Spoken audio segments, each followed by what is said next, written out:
Gorgon was the name of Medusa in Greek mythology. On the other hand, where all eyes size you up, I don't get it.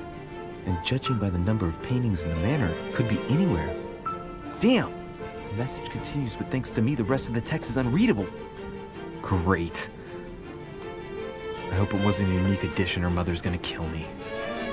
Now I better hurry and find that damn Medusa. Sir, dinner is served in the red salon. Typical. I'm not hungry. Please give my apologies to all the guests. Sir Holm requests your presence, sir. Well, I guess I'm just gonna have to wait before going and looking for my Medusa. Tell him I'll be there in a minute.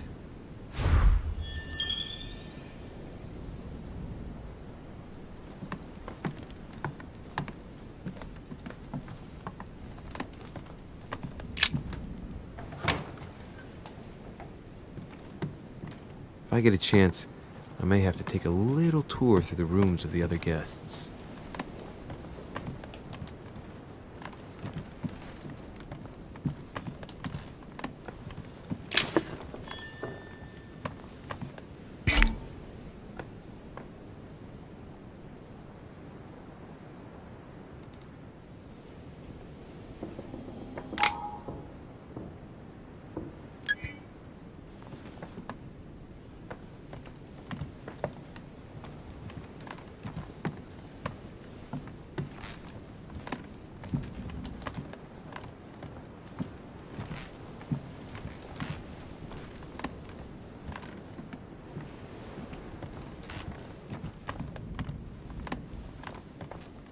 President George Washington.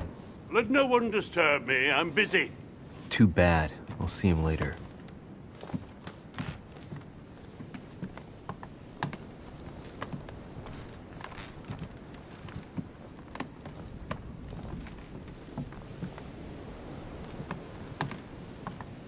That's the door to Elizabeth's room. For God's sakes, what happened in here?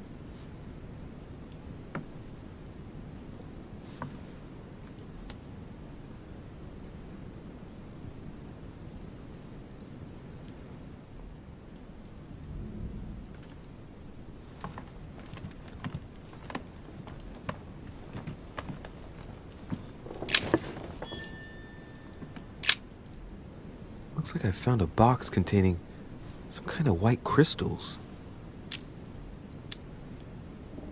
Well, let's see what it tastes like. Ugh. I really need to stop tasting everything I find now.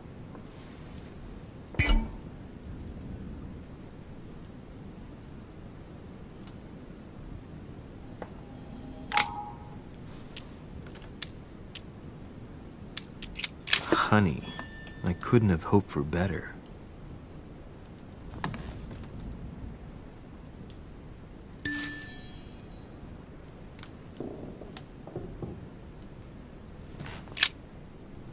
Looks like I found a box containing some kind of white crystals.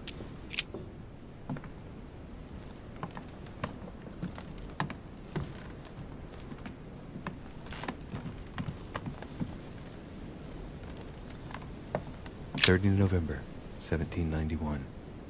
My dear sister, the cancellation of our reunion hit me like a stab to the heart. Father told me it was for your well-being, but I can't help but blame him. He claims that your condition has worsened and that it could be dangerous for both of us if we met. If only I knew where you were, believe me, I'd be at your side. I haven't received any news from you in a long time. Please write. Your loving sister, Abigail.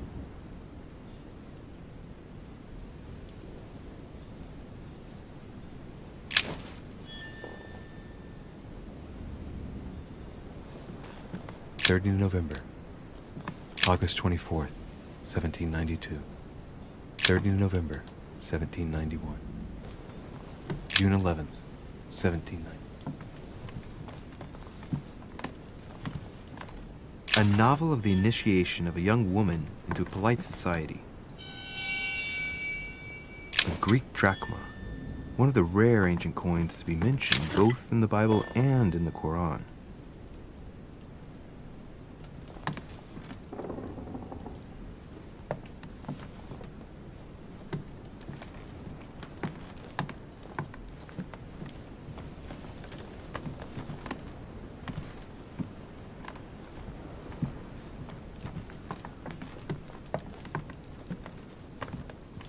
My dear Elizabeth, I'm writing to inform you of some unfortunate...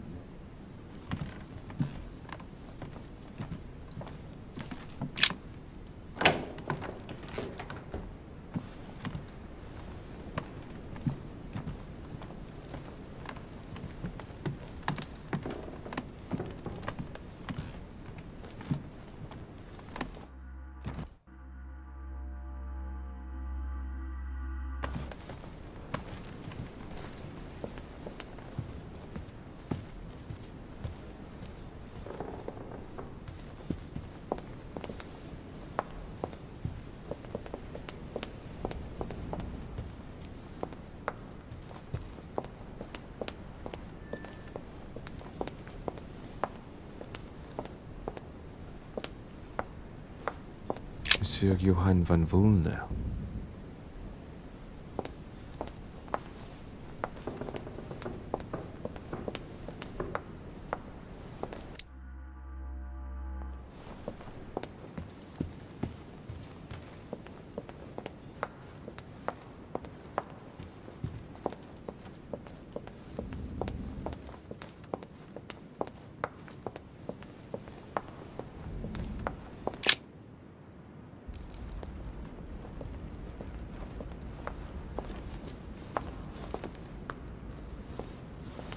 Excuse me, Monsieur de Richet?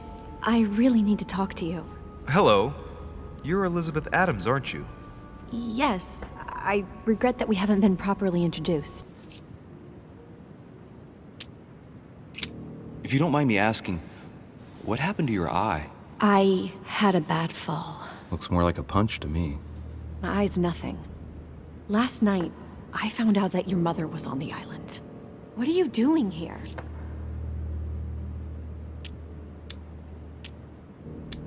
Excuse me, but speaking frankly, why would you care? I know your mother very well. Really? Yes, I have been in your mother's care ever since I was born. She nursed you? Oh, I wouldn't say nursed. No. I remember her stare, cold as ice. Her sadistic hands pressing over my mouth to silence me while I screamed in pain. I remember her knees, too. She held me down with them while she cut and burned scars into me. Hold on a minute. What do you mean? You can ask her when you see her. Huh, she's getting more and more agitated.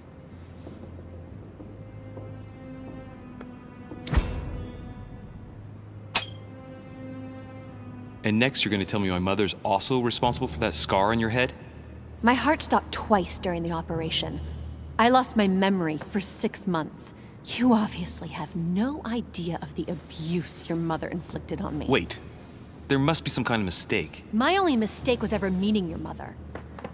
She's able to describe every detail without hesitation or getting flustered. It's becoming difficult not to believe the poor girl. Look, I've got to go. Wait. I need to know more about you and my mother. Why did she put you through all of that? There must be some reason for what she did. What's the point of rubbing salt in the wounds?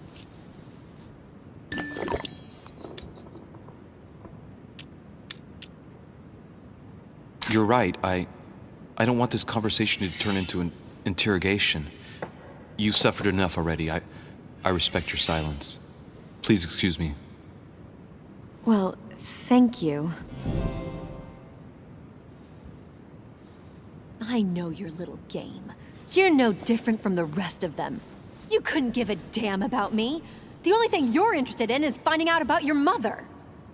Don't say that. Not everyone wants to use you. Some people care about you, don't they? Haven't you got a sister? Yes. I'm sure she loves you with all her heart. She's the only one who cares about me. I would have put an end to it all by now if it weren't for her. Since you insist, I'll tell you how I met your mother. Thanks for trusting me. You see, before I was born, my mother often suffered from hallucinations and fits of anger. Soon people could barely recognize her. She became a completely different person. So my father spent an enormous amount of money paying for the best doctors, but none of them were able to cure her. The last resort was to call a priest. So, is that what your father did? No. He went to an expert in the occult. Ah, my mother. Her reputation already extended beyond our borders. My mother's fits stopped at my birth, and Sarah de Richet concluded that the evil had passed into me. Not only did it encourage her to stay, but she took the opportunity to advise my father to separate me from the rest of my family. That's how I was declared stillborn. My fate was decided that very day. It would coincide with my mother's frequent trips to America. I had my first fit when I was 3. That's when your mother began her experiments to rid me of the evil inside. I understand how you feel, but I know my mother. I'm sure she had her reasons, even if it seems difficult to believe. Everything she put me through was all for nothing. My whole life was ruined for nothing. So what brings you here then? My father used to know Sir Holm. He offered to introduce me to the world's leading authority in the occult. Lord Mortimer. He was my last hope. Until I found out he had also invited your mother. It's got to be a coincidence. I don't believe for a second she's come here for you. You can't change my mind about this, Louis. My days are numbered, and I know it.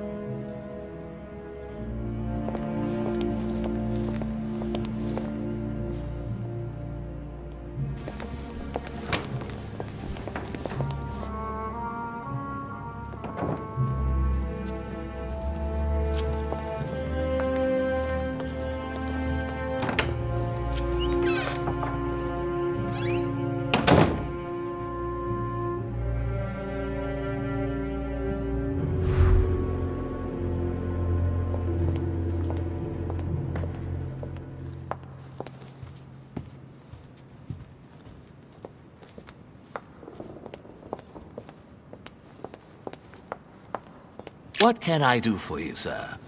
I am at your service, day and night, sir. I would like to speak about your master, Lord Mortimer. Do please excuse me, sir, but I shall make no comment about my master. Is there anything else that sir would like to know? What can you tell me about the guests? Do excuse me, sir, but I am bound by discretion to say nothing about Lord Mortimer's guests, sir. Perhaps sir would like to know something else?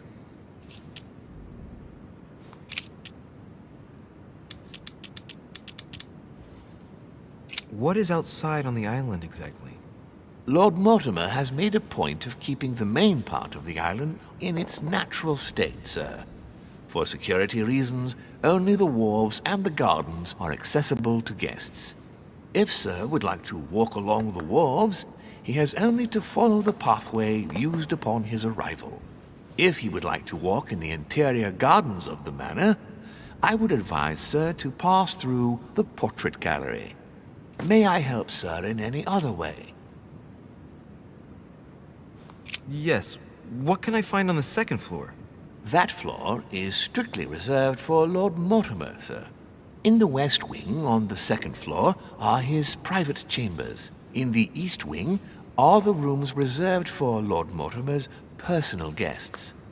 At the moment, these rooms are reserved for Sir Holm, sir. But only authorized guests may access that area. Does sir have any more questions? As I was unable to bring my personal effects with me, I was wondering if you could find me a few items. Of course, sir. What would you require? You wouldn't have a little golden elixir I could use, would you?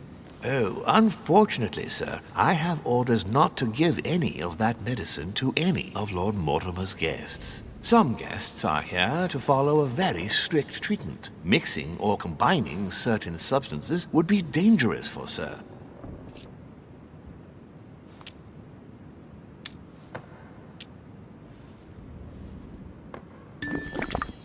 That's fine.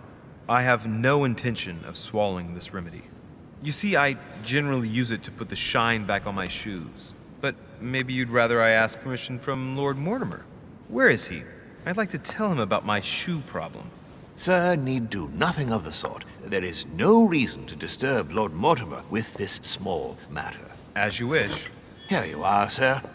I hope sir will have enough with one bottle, as I haven't any more. Oh, I'll make do. It's good of you to get this much. May I do anything else for sir?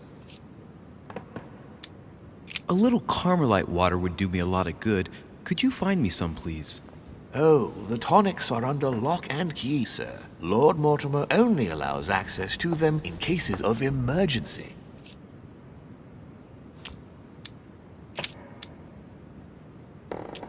I still haven't quite recovered after the boat crossing.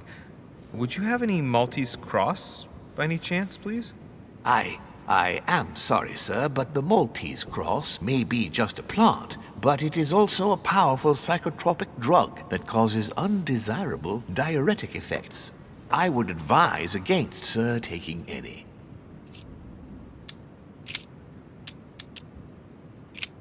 What's that book you're hiding in your jacket? The Sorrows of Young Werther by Goethe, sir, and I am not hiding it. Hand it to me, please. It is damaged, sir. I would never dare lend sir a book in such a pitiful state, sir. I took it to restore.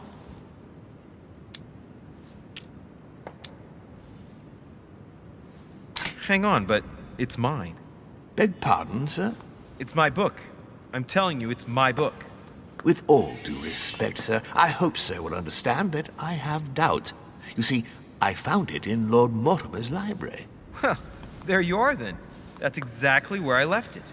I am quite put out, sir. I don't know what to say. In that case, I suggest you say nothing and hand it over. But Now! But sir, Very well, sir. Here you are. May sir take good care of it. It is damaged. And you've damaged it as well? Well, bravo. Bravo. No, I didn't do anything. It wasn't me, sir. Say pardon. Pardon me, sir. Very good. There were some other things I wanted to go over with you.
Lord Mortimer certainly has a taste for staging rooms.